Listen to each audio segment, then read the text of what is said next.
রে আল্লাহর বান্দা, আমি আল্লাহর নবীর সাহাবী, আল্লাহর কসম করে বলি বাবারে, জীবনের মতো কোনোদিন আমি রাতের বেলাতে ঘুমাবো না। সারা জীবন আমি তাহাজ্জুদের নামাজ পড়ে পড়ে নিজের জীবনটাকে কাটাবো। আমি কোনোদিন রাতের বেলাতে ঘুমাবো না। আমি 12 মাস তাহাজ্জুদের নামাজ পড়ে পড়ে আমি দিন কাটিয়ে দেব। এশারের নামাজ আল্লাহর নবীর সহায়ত পড়ব, জামাতের সাথে পড়ব, আল্লাহর নবীর পিছনে জামাতের নামাজ পড়ব। আর বাকি ফজর পর্যন্ত জীবনে কোনোদিন ঘুমাবো না। আমরা সারা জীবন নামাজ পড়ে পড়ে তেলাওয়াত করে করে জিকির আজকার করে করে নামাজ পড়ে পড়ে সারা রাত কাটিয়ে দেব। কোনোদিন বেঁচে থাকা পর্যন্ত আমি ঘুমাবো না। একজন কসম খাইলেন তিনজনের মধ্যে। এবার দ্বিতীয় জন বলছেন 2 নম্বর লোকটা, এরে আমার ভাই শুনে না, আমিও আল্লাহর নবীর সাহাবী, আমিও কসম খাজি ভাই রে, এক মাস আল্লাহ তাবারক ওয়া তাআলা রোজাকে ফরজ করেছেন রে ভাই। এক মাস আমি রোজা রাখবো।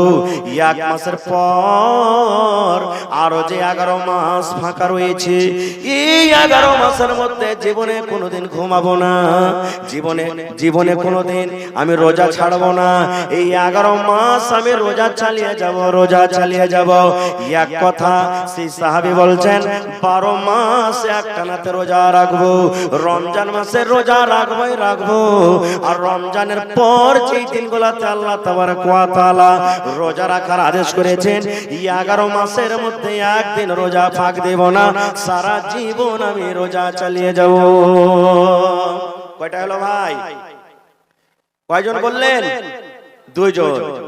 এবার 3 জন বলছেন, তৃতীয় নম্বর লোক বলছেন, ও আমার ভাই তাহলে তুমি শুনে নাও, আমিও আল্লাহর নবীর সাহাবী, আমিও কসম খেয়ে বলছি বাবারে, আমি জীবনে কোনোদিন বিয়ে করব না। আমি কুঁয়ারা হয়ে দিন কাটাবো। কারণ যদি বিয়ে করি, আমি যদি বিয়ে করে আমার স্ত্রীকে বাড়িতে আনি, আমার সংসার বেড়ে যাবে, আমার মাথাতে লোড চেপে যাবে, আমার ঝামেলা বেড়ে যাবে। আল্লাহর জিকির আজকার করতে গিয়ে আমার ইবাদত বান্দেগি কমে যাবে। এই জন্য দুনিয়ার ঝামেলা, দুনিয়ার টেনশন আমি পড়ব না। আমি জীবন ভর কুঁয়ারা থেকে যাব। আমি জীবনে কোনোদিন বিয়ে শাদী করব না। 3 জনে 3 কসম খাইলেন। একজন কসম খাইলেন আল্লাহ জীবনে কোনোদিন রাতের বেলাতে ঘুমাবো না। 2 জন কসম খাইলেন আল্লাহ জীবনে কোনোদিন আমি রোজা ছাড়বো না, 12 মাস রোজা চালিয়ে যাব। 3 নম্বর কসম খাইলেন আল্লাহ আমি জীবনে কোনোদিন আমি বিয়ে করব না। কিন্তু সেদিন ডাক পড়িবে কবর মাঝে শুইতে, জোগাড়ে কিছু করছ বন্ধু তার মাঝে বিছাইতে। জোগাড়ে কিছু করছ বন্ধু তার মাঝে বিছাইতে। এমন জায়গা যাইতে হবে যে ঘরে নাই সাথী, এমন ঘরে রইতে হবে যে ঘরে নাই বাতি। দাদা গেছেন, বাবা গেছেন, কেউ তো ফিরে এলো না। এমনি ভাবে যাইতে হবে, তোরা কেন বুঝিস না? এমনি ভাবে যাইতে হবে, তোরা কেন বুঝিস না? সাধের ছেলে চলে যাবে আর তো আবার ডাকবে না। পরনের বিবি চলে যাবে আর তো ঘরে ফিরবে না। সাধের ছেলে চলে যাবে আর তো আবার ডাকবে না। পরনের বিবি চলে যাবে আর তো ঘরে ফিরবে না। নারে তাকবীর।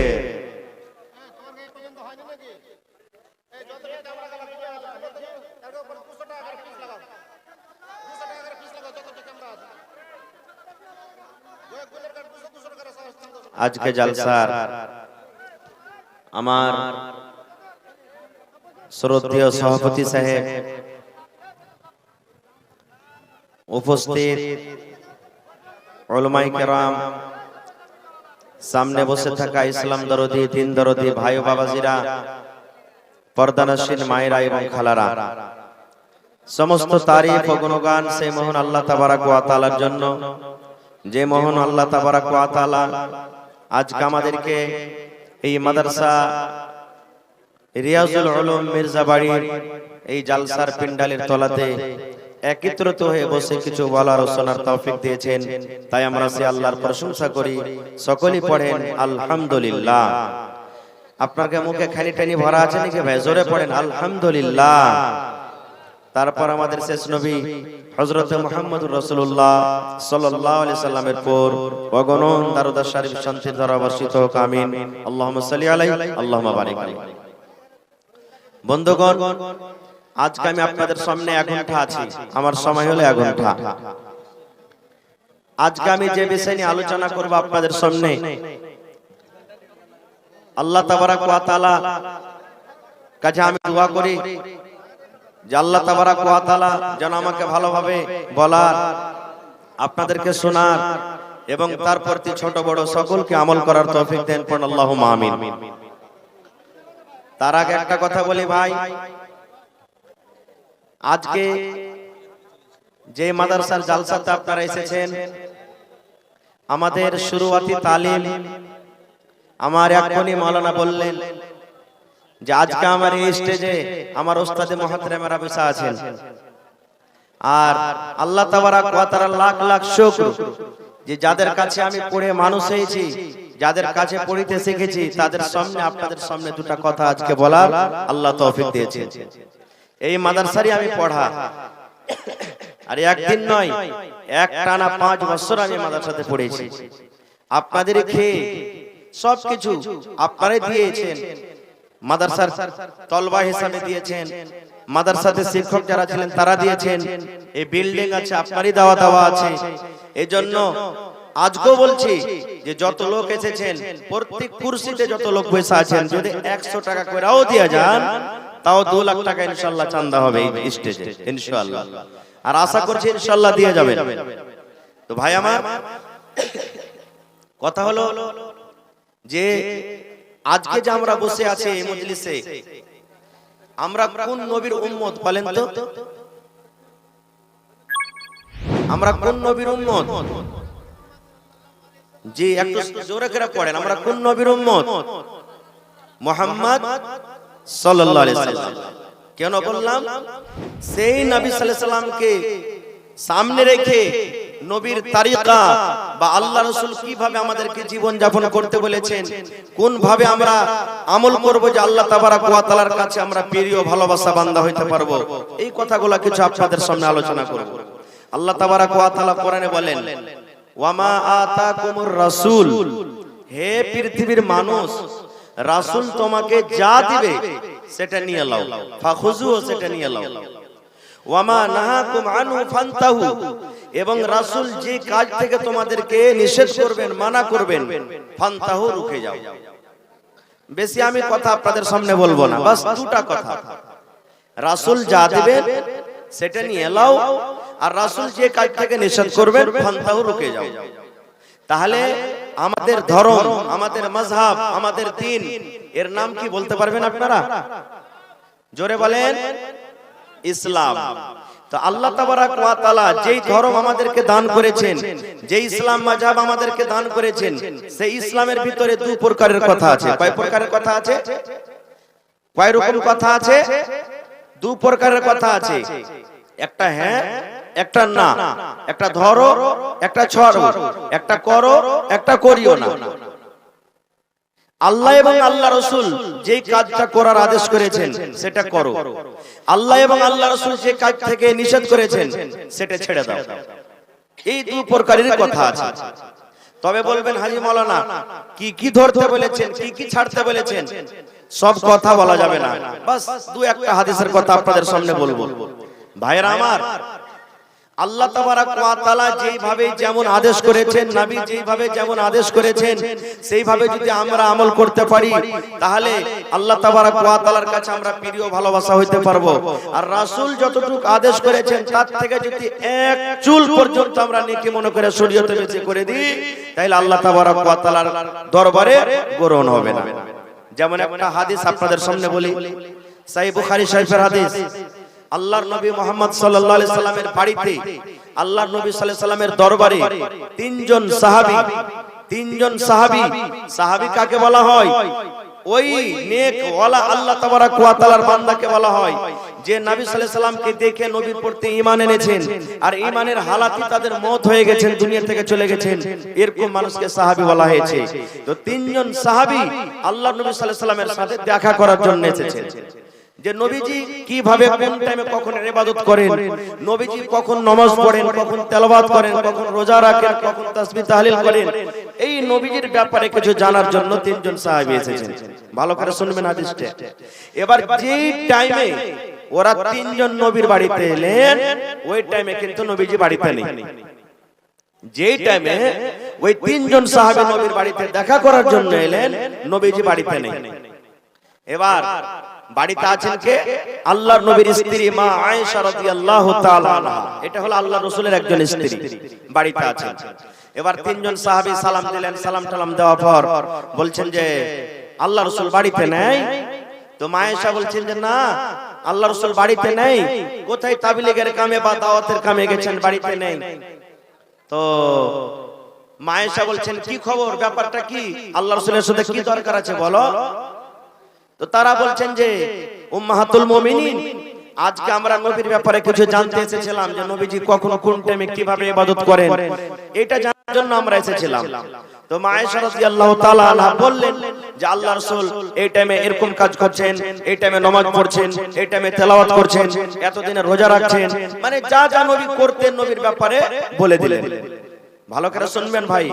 এবার নবীর কথা শোনার পর, নবীর ব্যাপারে জানার পর ওই তিনজন সাহাবীকে কম মনে হলো, অল্প মনে হলো। আল্লাহর রাসূল কম করতে গেলেও চলবে। কি বলছেন? আল্লাহ রাসূল কম করতে গেলেও চলবে। কেন? আল্লাহ তাবারাক ওয়া তাআলা নবীর আগে কারো গুনাহ maaf করে দিয়েছেন, নবীর পিছে কারো গুনাহ maaf করে দিয়েছেন। এই জন্য আল্লাহ রাসূলের থেকে আমাদেরকে বেশি আমল করতে হবে, কারণ আমরা হলাম পাপী, আমরা গুনাহগার, আমরা খাতাকার। এই জন্য আমাদেরকে বেশি করতে হবে। কতটুকু বেশি করতে হবে? মা আয়েশা রাদিয়াল্লাহু তাআলা আনহা তাদের তিনজনের কথা শুনছেন। এবার তিনজনের মধ্যে এক অপরকে বলাবলি করছেন। একজনা বলছেন তিনজনের মধ্যে কি, রে আল্লাহর বান্দা, আমি আল্লাহর নবীর সাহাবী, আল্লাহর কসম করে বলি বাবারে, জীবনের মতো কোনদিন আমি রাতের বেলাতে ঘুমাবো না। সারা জীবন আমি তাহাজ্জুদের নামাজ পড়ে পড়ে নিজের জীবনটাকে কাটাবো। আমি কোনোদিন রাতের বেলাতে ঘুমাবো না। আমি 12 মাস তাহাজ্জুদের নামাজ পড়ে পড়ে আমি দিন কাটিয়ে দেব। এশারের নামাজ আল্লাহর নবীর সহায়ত পড়ব, জামাতের সাথে পড়ব, আল্লাহর নবীর পিছনে জামাতের নামাজ পড়ব। আর বাকি ফজর পর্যন্ত জীবনে কোনোদিন ঘুমাবো না। আমরা সারা জীবন নামাজ পড়ে পড়ে তেলাওয়াত করে করে, জিকির আজকার করে করে, নামাজ পড়ে পড়ে সারা রাত কাটিয়ে দেব। কোনদিন বেঁচে থাকা পর্যন্ত আমি ঘুমাবো না। একজন কসম খাইলেন তিনজনের মধ্যে। এবার দ্বিতীয় জন বলছেন, 2 নম্বর লোকটা, এরে আমার ভাই শুনে না, আমিও আল্লাহর নবীর সাহাবী, আমিও কসম খাজি ভাই রে, এক মাস আল্লাহ তাবারাক ওয়া তাআলা রোজাকে ফরজ করেছেন রে ভাই। এক মাস আমি রোজা রাখবো। এক মাসের পর আরো যে 11 মাস ফাঁকা রয়েছে, এই 11 মাসের মধ্যে জীবনে কোনোদিন ঘুমাবো না, জীবনে কোনোদিন আমি রোজা ছাড়বো না। এই 11 মাস আমি রোজা চালিয়ে যাব, রোজা চালিয়ে যাব। এক কথা সেই সাহাবী বলছেন 12 মাস একটানাতে রোজা রাখবো, রমজান মাসে রোজা রাখবোই রাখবো।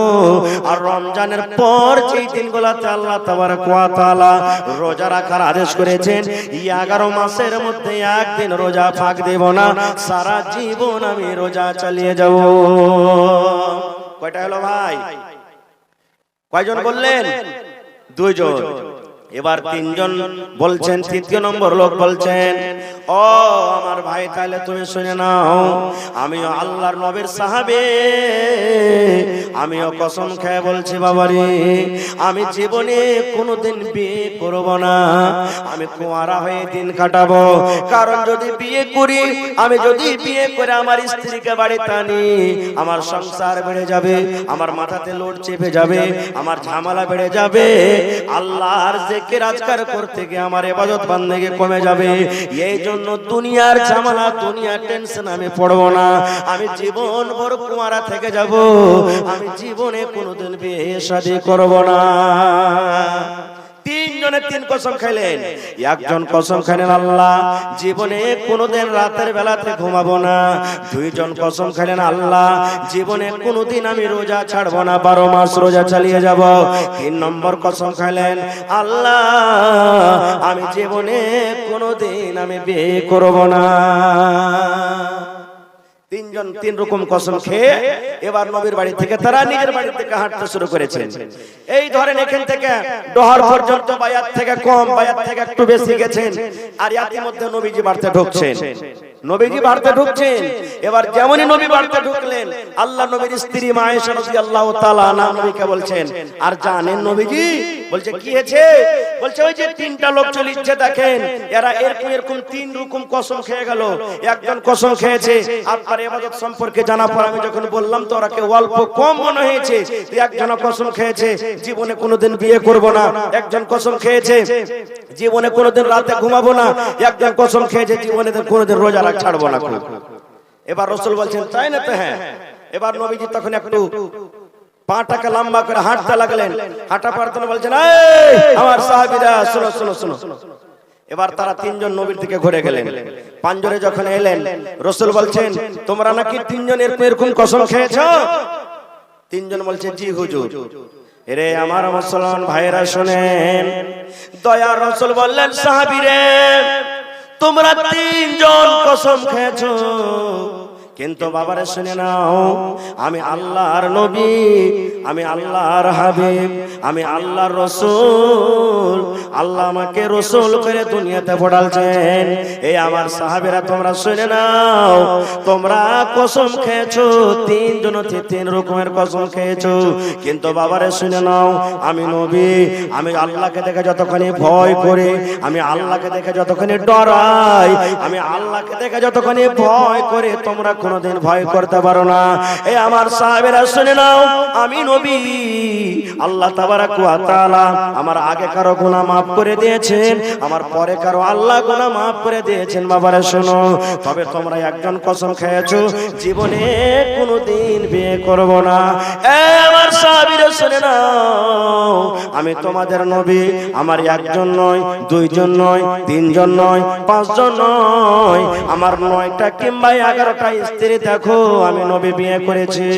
আর শুনে নাও আমি রাতের বেলাতে বিবির কাছে আমি টাইম দেই, রাতের বেলাতে বিবির কাছে আমি যাই, আর রাতের বেলাতে আমি উঠে উঠে তাহাজ্জুদের নামাজ পড়ি। এই আমার সাহাবীরা তোমরা কসম খেয়েছো জীবনে কোনোদিন রোজা রাখবো না। আমি দয়ার নবী, আমি মাঝে মাঝে রোজা রাখি আর মাঝে মাঝে নফল রোজা আমি ছেড়ে দিই।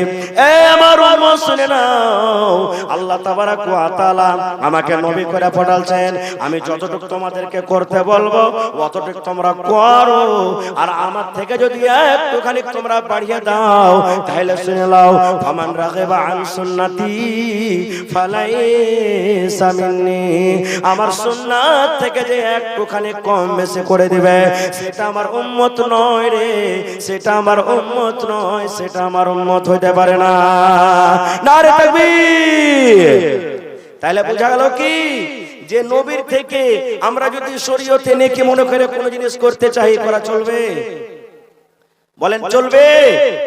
চলবে না। এটাই আল্লাহ তাবারাক ওয়া তাআলা বলছেন, ওয়া মা আতাকুমুর রাসূল, রাসূল যা দেবে সেটা নিয়ে নাও, আর যে কথা থেকে রাসূল নিষেধ করবে ফান্তাহু, তোমরা রুকে যাও। ভাই মুসলমান, আজকে আমরা শরীয়ত পেয়েছি, দিন পেয়েছি, কিন্তু শরীয়তকে আমরা পা দিয়ে কুচলে চলে যাচ্ছি। আজকে দেখেন কত কত লোক এখন মেলা ঠেলাতে ঘুরছে, আরে আমরা মানুষ তো মানুষ, সুবহানাল্লাহ, বেজান, যার ভিতরে জান নাই, রূহ নাই, সেও নবীর কথা শোনার জন্য কেঁদেছে আল্লাহুস সামাদ। বলবেন এর প্রমাণ সহিহ বুখারী শরীফের হাদিস এটাও। আজকে ইমাম সাহেব মসজিদের ভিতরে জুমার দিনে যে জিনিসের পরে দাঁড় হয়ে খুতবা দেন সেটার নাম কি? আরো জোরে বলেন। মিম্বার। মিম্বারে 4 ধাপি থাকে না 5 ধাপি থাকে? আরো জোরে বলেন। 3 ধাপি থাকে। তা আল্লাহ রাসূল সাল্লাল্লাহু আলাইহি সাল্লাম যখন শুরুতে প্রথমে খুতবা দিতেন, খাজুরের একটা জড়, খাজুরের গাছের একটা গোড়ার উপরে আল্লাহ রাসূল খুতবা দিতেন। কিছুদিন পর একটা মহিলা এসে আল্লাহ রাসূলকে বলছেন, হুজুর, আমার একটা ভালো ফার্নিচার মিস্ত্রি আছে, লকড়ির মিস্ত্রি, যদি আপনি আদেশ করেন তাহলে আপনার জন্য একটা সুন্দর নতুন করে মিম্বার তৈরি করে দেব, আপনি সেই মিম্বারের উপরে দাঁড় হয়ে খুতবা দিবেন। রাসূল বললেন ঠিক আছে। এবার নতুন করে মিম্বার করে আল্লাহ রাসূলকে দিয়ে দিলেন।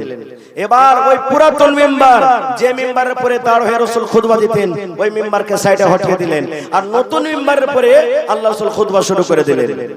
ওরে সুবহানাল্লাহ, যেমন নবী খুতবা চালু করলেন, মসজিদের ভিতরে বাচ্চা যেমন হেঁচি তুলে তুলে কান্দে, ছোট মাসুম বাচ্চারা যেমন হেঁচি তুলে তুলে কান্দে, আল্লাহুস সামাদ মসজিদের ভিতরে কে যেন কোন বাচ্চার মতন কাঁদছে। বাচ্চা যেমন হেঁচি তুলে তুলে কান্দে, মসজিদের ভিতরে কে যেন কাঁদছে। আল্লাহ রাসূল সাল্লাল্লাহু আলাইহি সাল্লাম সাহাবীরাকে বললেন, ও আমার সাহাবী, তোমরা শোনো গো, কে মসজিদের ভিতরে তোমরা এমন আছো, কিংবা কোন আমার সাহাবীর ছেলে সাথে আছে, আমি বাচ্চার আওয়াজের মতো কান্না পাচ্ছি, আমার সাহাবীরা দেখো দেখো, তোমরা নিজের ডান বামে তোমরা দেখো, কে কাঁদছে রে বাবা, কেন কাঁদছে, কে কাঁদছে? আমি নবী তার কান্নার আওয়াজ আমি শুনতে পাই, তার কান্না দেখে আমার মনে হয় কলেজা চলে যায়, আমার দিলটা মনে হয় ফেটে যায়। সাহাবীরে দেখো দেখো, মসজিদের ভিতরে কে কান্দে? সাহাবায়ে কেরাম নিজের নিজের ডান দিকে দেখলেন, বাম দিকে দেখলেন, আগা দিকে দেখছেন, পছে দিকে দেখছেন, কিন্তু মুসলমান কোন লোককে কিন্তু সাহাবায়ে কেরাম কান্নার দেখতে পান না। এই করে হঠাৎ করে বন্ধুরে আমার, আল্লাহর নবী ওই পুরাতন খাজুরের গাছ, ওই পুরাতন মিম্বার নবী হটিয়ে রেখেছেন পাশে। এবার নবীজি ধ্যান করে দেখতে লাগলেন, ওই পুরাতন মিম্বারের ভিতর থেকে আওয়াজ আসছে, ওই পুরাতন মিম্বার কাঁদছে, ওই পুরাতন মিম্বারের ভিতর থেকে হেঁচকে হেঁচকে তুলে কান্নার আওয়াজ আসছে। নবীজি খুতবা থেকে নেমে গেলেন, নেমে যাওয়ার পর ওই পুরাতন মিম্বারের কাছে চলে গেলেন। যাওয়ার পর বন্ধুরে আমার, যখন আপনার বাড়িতে বেটা, আপনার বাড়িতে বেটি, আপনার বাড়িতে পোতা নাতিরা যখন কাঁদতে লাগবে বাড়িতে, আপনি যত তাকে আদর করবেন, যত তাকে বলবেন, বেটা রে, এ আব্দুল্লাহ, এ খালেদা, জায়েদা, চুপে যা, চুপ বেটা চুপ, আপনার ওই বেটা যত তাকে আদর করবেন, যত চুপাবেন মুসলমান, আরো হেঁচি তুলে তুলে তুলে তুলে সেই পোতা আপনার কাঁদবে, সেই বেটা আপনার কাঁদবে।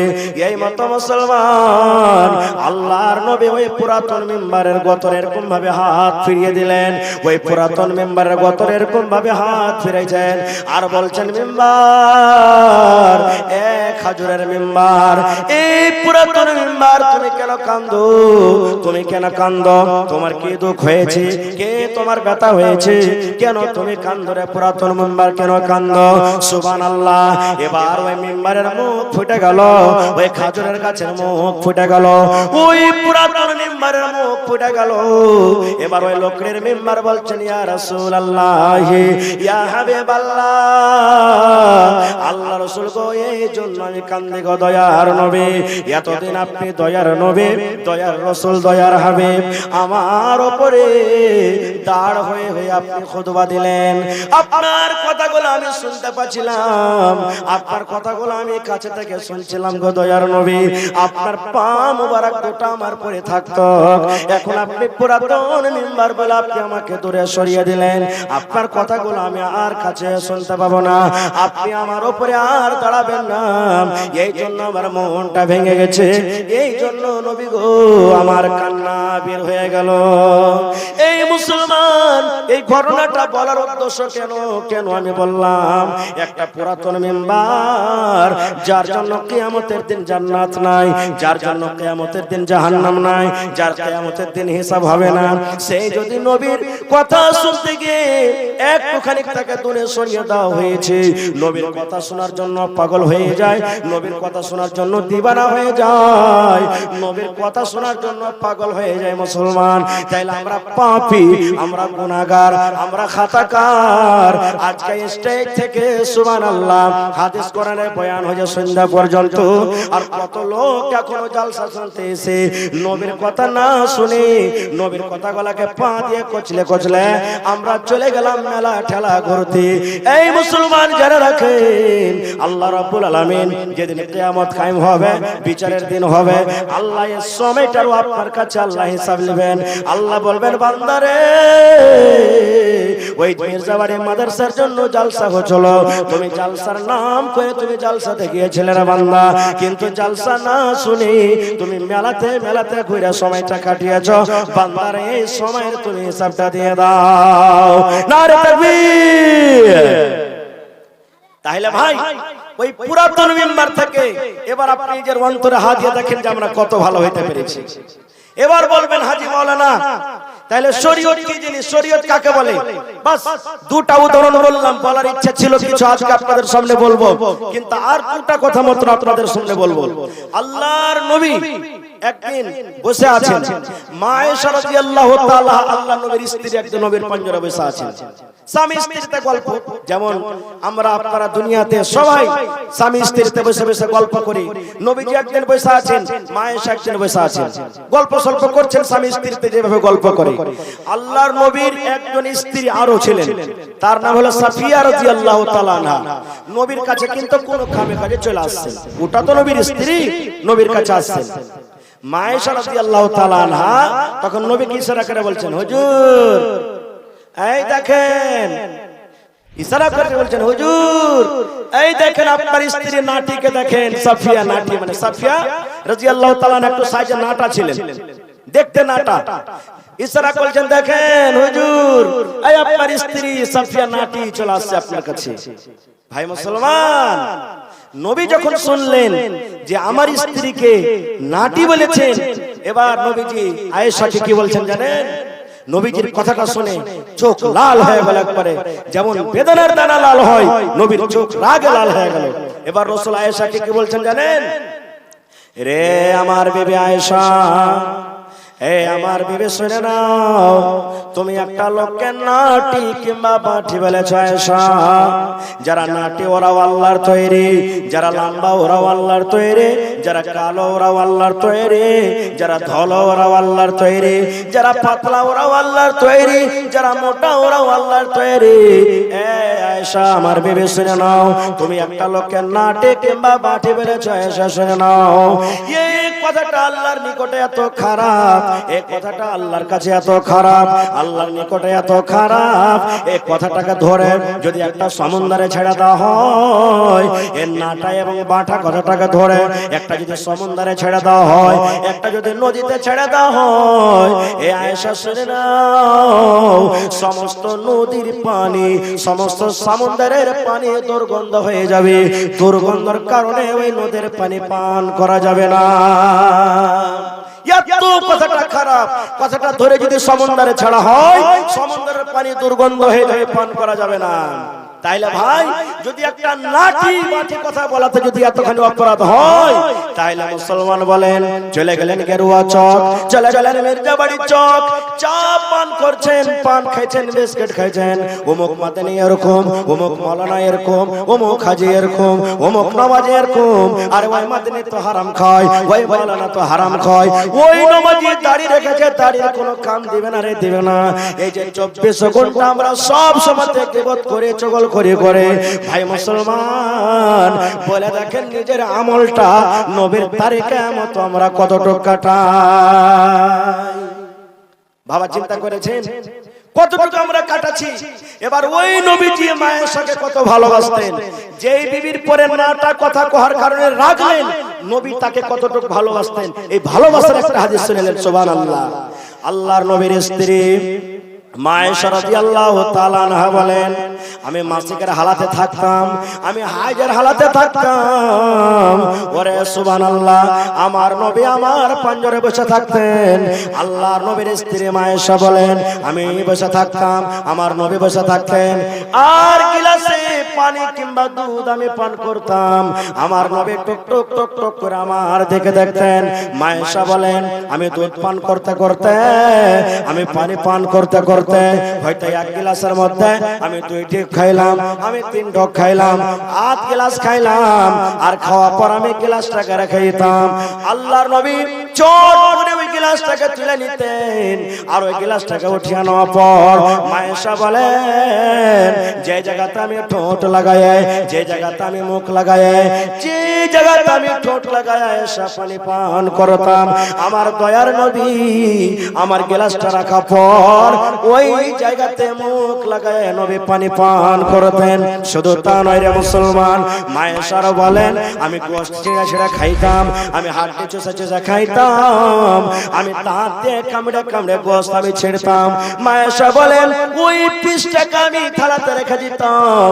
আমার দয়ার নবী আমার দিকে দেখতেন, দেখা পর আয়েশা বলেন, যেই জায়গাতে আমি মুখ লাগায় দাঁত লাগায় আমি আয়েশা কামড় দিয়েছি, ওরে সুবহানাল্লাহ, আমার দয়ার নবী আমি যে জায়গাতে ঠোঁট লাগায়, যে জায়গাতে মুখ লাগায় দাঁত লাগায় আমি গোশত কামড় দিয়েছি, আমার দয়ার নবী ওই জায়গাতে মুখ লাগায় নবী কামড় দিয়েছে। এত ভালোবাসা প্যারি বিবি, সুবহানাল্লাহ। সেই মুখে একটু নাটি কথা বলে গেছেন, যার কারণে রাসূল তারপরে কত বড় রাগ করলেন, আর তাকে কত বড় শাস্তির কথা বলে দিলেন। সুবহানাল্লাহ। একটুখানি ভাবা চিন্তা করছে, হায় রে আল্লাহ।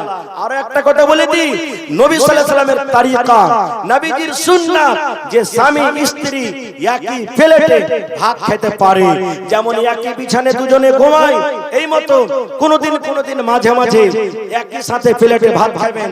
আল্লাহুস সামাদ, এতে মহব্বত বাড়বে, এতে প্যার বাড়বে, এতে ভালোবাসা বাড়বে। ভাই মুসলমান, আল্লাহ রাসূল বলেছেন, মানুষের শরীরে মাথার চাঁদি থেকে নিয়ে পার তলা পর্যন্ত 360টা জোড় আছে। কয়টা জোড় আছে ভাই? জোড়া বলেন, কয়টা জোড় আছে? 360টা। প্রত্যেক মানুষের মাথার চাঁদি থেকে নিয়ে পার তলা পর্যন্ত জোড় আছে। রাসূল বলেছেন যে প্রত্যেক জোড়ে জোড়ে প্রত্যেক মুসলমানকে প্রত্যেক দিন সাদকা করতে হবে, প্রত্যেকদিন সাদকা করতে হবে। এবার বলেন, যদি 1 টাকা করে সাদকা করেন একটা জোড়ের বদলাতে, তাহলে প্রত্যেকদিন 360 টাকা করে জোড় আপনাকে সাদকা করতে হবে। এবার আপনি বলবেন, হাজী মাওলানা 300 টাকা 350 টাকা করে লেবারি গিরি করে টাকা পাচ্ছি, আর 360 টাকা করে প্রত্যেকদিন যদি খরচা করতে হবে, তাহলে তো ভাই কেমন করে আমরা পারবো? সুবহানাল্লাহ। রাসূল বলেছেন কি জানেন? সুবহানাল্লাহ পড়লেন, একটা সাদকা হয়ে গেল, আলহামদুলিল্লাহ পড়লেন, একটা সাদকা হয়ে গেল। আল্লাহ রাসূল বলছেন, তুমি গেরুয়া ঘাট চলে গেছো, তোমার বিবির জন্য যদি তুমি 1 টাকার চকলেট আনতে পারো, আর ওই চকলেটটা তোমার বিবিকে যদি পান্নি খুলে করে মহব্বতের সাথে বিসমিল্লাহ বলে বলো, বিবি রে খাও, রাসূল বলছেন এতে তোমার সাদকা হলে এতে মহব্বত বাড়বে। এই করতে করতে রাসূল বলছেন, সাহাবী রে, তোমার স্ত্রীর সাথে মিলন করাটা সাদকা নাকি? তোমার বিবির সাথে তুমি হামবিস্তারি করছো, তোমার বিবির সাথে তুমি মিলন করছো, এটা হলো একটা সাদকা। সাহাবায়ে কেরাম বলছেন, হুজুর এটা কেমন কথা বললেন? বিবির সাথে মিলন করা কি সাদকা হয়? রাসূল বলছেন, হ্যাঁ রে খেপা, হ্যাঁ, তুমি এই কামটা যদি তোমার বিবির সাথে পুরা না করে ও আপার বেটি ছেলের সাথে পূর্ণ করো, তাহলে গুনাহ হবে না? হবে না? রাসূল বলছেন, সাহাবায়ে কেরাম বলছেন হবে। তো রাসূল বলছেন, যখন তুমি এই কাজটা ও আপার মেয়ে ছেলের সাথে তুমি মিলন করতে গিয়ে তোমার গুনাহ হবে, জিনা হবে, ওই কাজটা যদি তোমার স্ত্রীর সাথে তুমি করো, তাহলে কেন নাকি হবে না? এটা হলো সাদকা, এটা হলো নাকি? ভাই আমার, তাহলে অনেকগুলি আপনাদের সামনে কথা চলে এলো, সব কথা আপনাদের সামনে বলা যাবে, রাখুন। আর একটা রাসূলের হাদিস বলছি, যদি নবীর তারিখে থেকে যদি একটুখানি ইবাদত আমরা বেশি করি তাহলে আর কি হবে? এটা বুখারী শরীফের হাদিস। বাস এই হাদিসটা আপনাদের সামনে বলবো। আল্লাহর নবী মুহাম্মদ সাল্লাল্লাহু আলাইহি সাল্লাম সালমান রাদিয়াল্লাহু তাআলা আনহু এবং আবু দারদা রাদিয়াল্লাহু তাআলা আনহু দুজনকে ভাই করে দিলেন। ভাই সালমান রাদিয়াল্লাহু তাআলা আনহু, ভালো করে শুনবেন, আর আবু দারদা রাদিয়াল্লাহু তাআলা আনহু দুজনকে ভাই করে দিলেন। এই আবু দারদা, এই সালমান, এই থেকে তোমরা হলে দুজন ভাই। তোমরা ভাই, নিজের মারপেটের মতন ভাই, ইসলামের ভাই, দ্বীনের ভাই তোমরা। কথা লম্বা, ছোট্ট করে বলছি। এবার কিছুদিন পর সালমান রাদিয়াল্লাহু তাআলা আনহু ভাই আবু দারদার বাড়ি বেড়াতে গেছেন। আপনার ভাই যদি কিশনগঞ্জ থাকে, আপনার ভাই যদি কাঠিয়ারে থাকে, আপনি বেড়াতে যান না ভাইয়ের বাড়ি? জান কি জান না ভাই? জান বেড়াতে। তো সালমান রাদিয়াল্লাহু তাআলা আনহু বলছেন আমি ভাইয়ের বাড়ি বেড়াতে গেলাম। এবার বেড়াতে যে দেখছি তা আমার ভাইটা ওই সময়তে বাড়িতে নাই, আবু দারদা বাড়িতে নাই, আমার ভাবি বাড়িতে আছে। এবার আমি সালাম দিয়ে তখন ঢুকলাম, আসসালামু আলাইকুম। ওয়া আলাইকুম সালাম। রাসূল বলেছেন কোন বাড়িতে যখন তুমি ঢুকবে সালাম দিয়ে তুমি ঢোকো, সালামের জবাব দিবে, ইজাজত দিবে, ভাই তুমি এসো, তখন তুমি বাড়িতে যাও। আর আমরা কি সালাম দেব জানেন? যেমনই বাড়িতে ঢুকবো, এই হবলুর বাপ বাড়িতে আছে যে, এই গলা খেকর দিতে দিতে আমরা ঢুকে গেলাম। ও অনুমতি দেখবা না, দেখবার সাথে কোনো মতলব নাই। এবার সালমান রাদিয়াল্লাহু তাআলা আনহু বলছেন আমি বাড়িতে ঢুকলাম, বাড়িতে দেখছি তো আবু দারদা মানে আমার ভাইটা বাড়িতে নাই, উম্মে দারদা মানে আমার ভাবিটা বাড়িতে আছে। ভাবিটা তো বাড়িতে আছে কিন্তু সিধা করে নাই, চোখে সুরমা দিয়ে নাই, নতুন কাপড় পিন্ধা নাই, চুল গালা উস্কো খুস্কো হয়ে আছে, গা গালা খেস্টি পড়ে আছে, মানে কোনো চাকচিকন হয়ে নাই। তখন সালমান বলছে যে হ্যাঁ গে ভাবি, ব্যাপারটা কি? তুই সিধা করে নাস, নতুন কাপড়ও পিন্ধে নাস, চুল গালা উস্কো খুস্কো হয়ে আছে মরিচের গাছের মতন, আর কোনো মেকআপ করে নাস, ব্যাপারটা কি? তখন ওর ভাবি বলছেন আবু দারদার স্ত্রী, এ ভাই সালমান, কাকে দেখাবো রে ভাই? সিধা করে কাকে দেখাবো? কে দেখবে আমার সিধা? পাউডার কার লাগা লাগাবো, কার লাগা মেকআপ করবো, কার লাগা সেন্ট মাখবো, কার জন্য নতুন কাপড় কিনবো, কার জন্য সেন্ট ওয়ালা তেল লাগাবো? সালমান রাদিয়াল্লাহু তাআলা আনহু বলছেন কেন? আমার ভাই আবু দারদার জন্য তুমি এগুলা করবে? কইস না ভাই, কইস না, ওর কথা আর বলিস না, আর বলিস না ভাই ওর কথা। সালমান রাদিয়াল্লাহু তাআলা আনহু বলছেন যে হ্যাঁ গে ভাবি, কেমন কথা তুই বলছিস? ভাইয়ের ব্যাপারে কেন এরকম কথা বলছিস? বলছে ভাই হে, তোর ভাই তো রাজুলুন সালেহুন, খুব একটা নেককার মানুষ, কিন্তু আমার বিছানে খুর ঠেকে তো আসে না। আমি কি জিনিস, আল্লাহ কেমন আমাকে তৈরি করেছে, আমাকে দেখতে আসে না বিছানে, তা আমি কাকে দেখাবো ভাই? কার জন্য মেকআপ করে থাকবো? এ মায়েরা খালারা, আমি হাদিসটা পরে বলছি, এখানে আরো একটা কথা বলে দিই। তাহলে আমার মায়েরা খালারা, বাড়িতে যখন আপনারা থাকবেন নিজের স্বামীর সামনে একবারে হিরোইন সেজে থাকবেন, একবারে ম্যাডাম হয়ে থাকবেন। আপনার স্বামী কামকাজ করে যখন বাড়িতে ঢুকবে আপনার চেহারার দিকে দেখে যাতে সারা দিনকার খাস্তা নেওয়ার দূর হয়ে যায়। আর যদি কালো ঝালো হয়ে থাকবেন, কামকাজ করে ঘামে গতর দুর্গন্ধ করবে, আর যদি আপনার স্বামী বাড়িতে ঢুকবে আর বাড়িতে ঢোকার পর যখন দেখবে যে ই তো একবারে ধাঙ্গডির মতন আছে, কিংবা ই কালো ঝালো মেখা আছে, গোবর মেখা আছে, বাসনা করছে গতর, ওর দেখে মন খারাপ করে হট হট হট হট, আমার কাছ থেকে হট, তোর মতন স্ত্রীর আমার দরকার নেই। এই জন্য নিজের স্বামীর সামনে যত সাজতে পারেন শেষ নাই, কিন্তু আজকে অবস্থা উল্টা হয়ে গেছে। বিয়া খেতে যাবে তখন দেখবেন সুবহানাল্লাহ, আমার মায়েরা খালাকে দেখবেন যে নতুন নতুন কাপড়, নতুন নতুন জেওয়ার পরে যাবে, আর পুরুষের সামনে ছেঁড়া মেড়া কাপড় পরে থাকবে। এরকম হয়েছে না, হয় না? খায় যাও, গল্প সল্প করার পর এবার সালমান রাদিয়াল্লাহু তাআলা আনহু বাড়িতে আছেন। আবু দারদা রাদিয়াল্লাহু তাআলা আনহু আর ভাইটা বাড়িতে চলে এসেছেন। সালাম কালাম হলো, গলাতে গলা মিলামিলে হলো। এবার আবু দারদা তখন ওর স্ত্রীকে বলছেন, আরে এ উম্মে দারদা, আরে ভাই বাড়িতে এসে নাস্তা পানি দে না, নাস্তা পানি দিস নি কিছু? বলছেন না, নাস্তা পানি দিইনি, আপনার অপেক্ষাতে ছিল যে আমার ভাই আসবে তাহলে আমি খাবো। বলছেন দিতে দেখ, তাড়াতাড়ি করে খানা দে, কুটুম সদর বাড়িতে আসলে আমরা নাস্তা পানি দেখি দি না, তো বলছেন যে তাড়াতাড়ি করে খেতে দে। এবার আবু দারদা তার সামনে তখন খানা দিয়েছে। সালমান বলছেন, ভাই আবু দারদা, আমি খাবো না যতক্ষণ তুমি আমার সাথে না বসবে।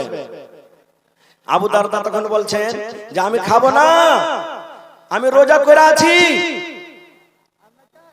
সালমান বলছেন যে আমিও খাবো না, তাইলে তুমি থাকো, তোমার বাড়িতে এসেছি, তুমি আমাকে খাইতে দিবে আর তুমি খাইবে না?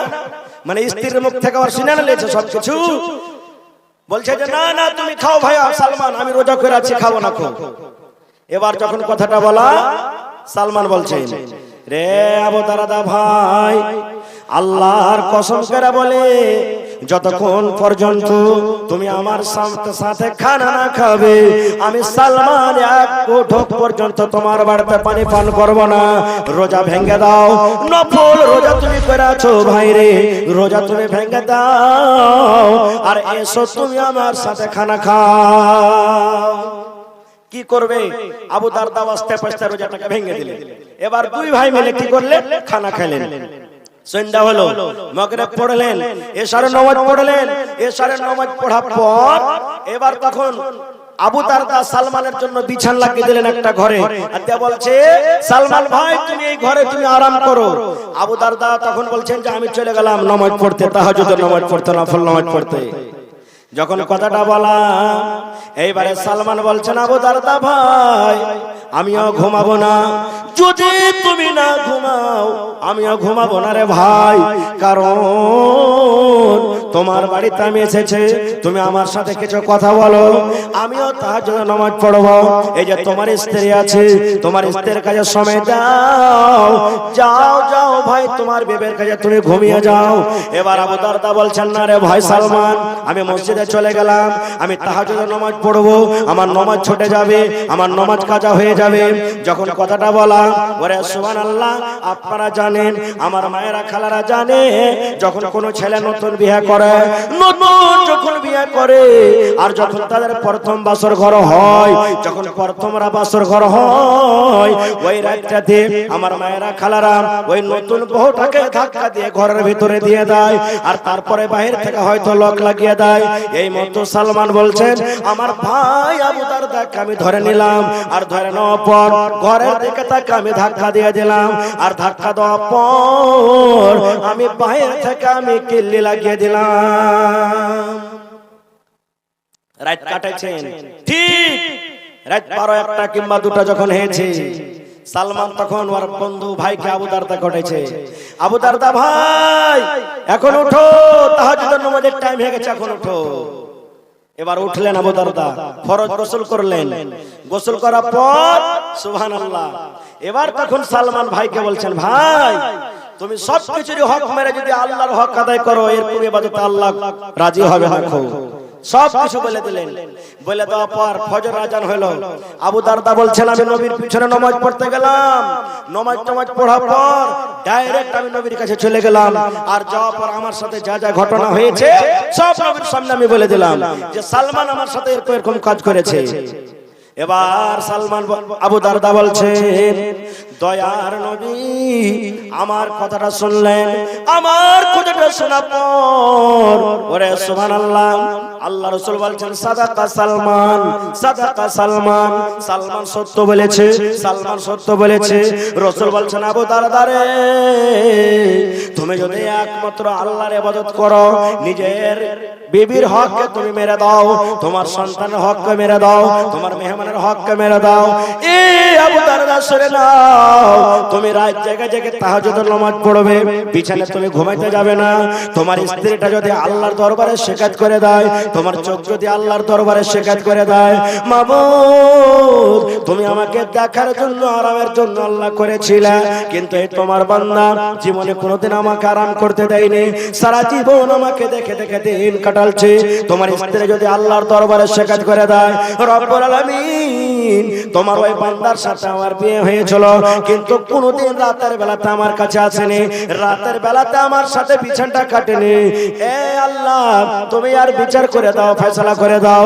আল্লাহ রাসূল বলছেন আবু দারদা রে তুমি আল্লাহর হক আদায় করতে গিয়ে বিবির হক যদি মেরে দাও, আল্লাহর হক আদায় করতে গিয়ে মেহমানের হক যদি মেরে দাও, আল্লাহর হক আদায় করতে গিয়ে চোখের হক যদি মেরে দাও, আল্লাহর হক আদায় করতে গিয়ে যদি তুমি ছেলেমেয়ের হক মেরে দাও রে, তাহলে শুনে নাও আবু দারদা কাল কিয়ামতের দিন এরকম ইবাদত তোমার আল্লাহর দরবারে কবুল হবে না।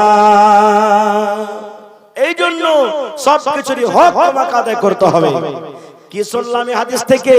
এই হাদিস থেকে অনেক কিছু মশলা আমরা জানতে পারবো, কিন্তু আমি হাদিসটা এই জন্য বললাম, ভাই মুসলমান, আল্লাহর নবী সাল্লাল্লাহু আলাইহি সাল্লাম যে তারিকাতে যতটুকু ইবাদত করতে বলেছেন তার থেকে যদি একটু আমরা বাড়িয়ে ছাড়িয়ে করে দিই, আল্লাহর দরবারে কবুল হবে কি? জোরে বলেন, কবুল হবে?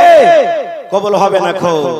এবার যদি বলেন মাওলানা, যদি আল্লাহ তাবারাক ওয়া তাআলা রাসূল যা বলেছেন তার থেকে যদি আমরা একটু বেশি করে দিই, যদি আল্লাহ তাবারাক ওয়া তাআলা আল্লাহ রাসূল যা বলেছেন সেটাকে আমরা না মেনে মনের মতো একটু বাড়িয়ে কমিয়ে আমরা করি, তাহলে আমাদের ক্ষতি কিয়ামতের দিন কি হতে পারে? আমরা জান্নাত যাব কি জাহান্নাম যাব? এই একটা আয়াত কোরআনের আছে, বলতে গেলে আধ ঘন্টা সময় লাগবে, তবে আমি আয়াতটার দিকে যাব না, একটা হাদিসের তরজমা আপনাদের সামনে পড়েছি, ওই হাদিসটা আপনাদের সামনে আমি রাখছি। কি? আল্লাহ রাসূল আজকে আপনারা যেমন বসে আছে, সাহাবায়ে কেরামের মাজমুআ, সাহাবায়ে কেরামের দল বসে আছে, আল্লাহ রাসূল সাহাবীরাকে বলছেন, ও আমার সাহাবীরা শুনে নাও, কুল্লু উম্মতি ইয়াদখুলুনাল জান্নাহ, আমার সমস্ত উম্মত জান্নাতের ভিতরে যাবে, সমস্ত উম্মত আমার জান্নাতের ভিতরে যাবে, সমস্ত উম্মত যত আমার জমিনের উপর উম্মত রয়েছে সমস্ত জান্নাতে যাবে। তাহলে নবীর উম্মত যারা নামাজ পড়ে ওরা নবীর উম্মত, যারা নামাজ পড়ে না ওরা নবীর উম্মত, যারা রোজা রাখে ওরা নবীর উম্মত, যারা রোজা রাখে না ওরা নবীর উম্মত, যারা দান করে ওরা নবীর উম্মত, যারা দান করে না ওরা নবীর উম্মত, যারা জেনা ব্যভিচার করে ওরা নবীর উম্মত, যারা শরাব পান করে ওরা নবীর উম্মত। আল্লাহ রাসূল আমভাবে বলে দিয়েছেন, কুল্লু উম্মতি ইয়াদখুলুনাল জান্নাহ, আমার যত উম্মত রয়েছে সব উম্মত জান্নাতের ভিতরে চলে যাবে। এই হাদিসটাকে শুনে মনটা খুব খুশি হয়ে গেল নাকি? যে হাজী মাওলানা, ইয়ার আগে কত জালসা জুলুসে শুনেছি যে মদ পান করলে, আপনার নামাজ ছাড়লে, রোজা ছাড়লে এগুলা কাবিরা গুনাহ, বড় গুনাহ, আর আপনি বলছেন যে এগুলা করার পরও কিয়ামতের দিন জান্নাত পাবে। তাহলে হাদিসের এটা টুকরো হলো, তাহলে এত দান ধ্যান নামাজ রোজা জায়গায় জায়গায় জালসা শোনার দরকার কি? তারপরে রাসূল বলেছেন, ইল্লা আবা, এ আমার উম্মত, সব আমার উম্মত জান্নাতে যাবে, কিন্তু